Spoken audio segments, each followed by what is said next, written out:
and welcome to today's Decay, where we celebrate births and beginnings of everything important since the dawn of time.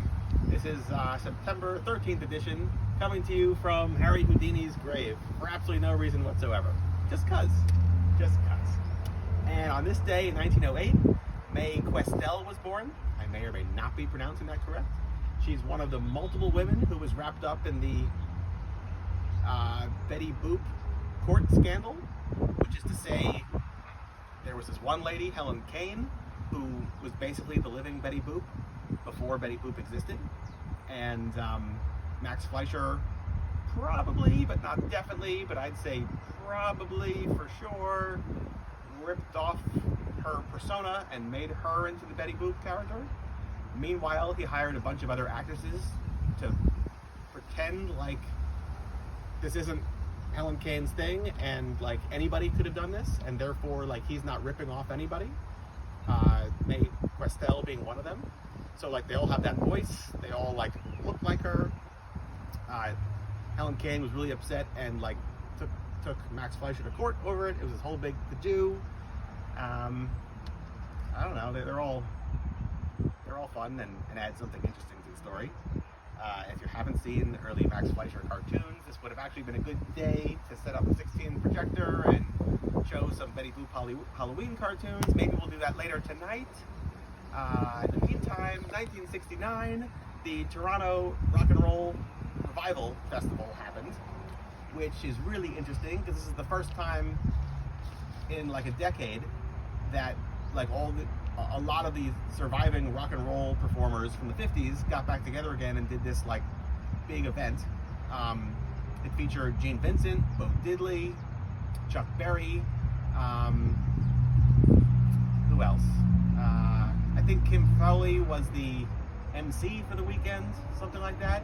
Screamin' Lord Sutch performed. Nothing like this had happened. And all these people are like not even that old, and yet like they really hadn't played shows in North America.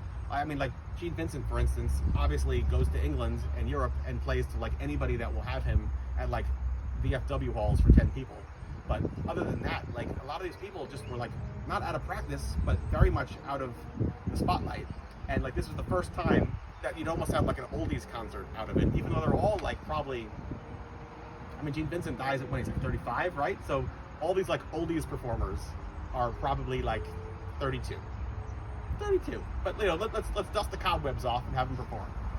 Screamin' Lord Sutch, which is like such a weird addition because this is like British stuff coming over to the Americas.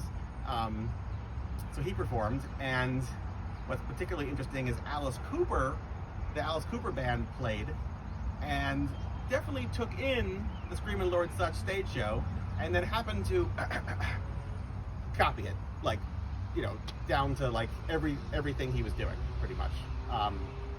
And Lord Sutch hated him ever since. And like, if you look at the rock and roll show, the like 73-ish big event at Wembley Stadium, you've got like Lord Sutch calling out Alice Cooper, you know, like he's gonna like kill him, like as if he's one of the like Jack the Ripper's victims or something like that, for that very reason. Because like,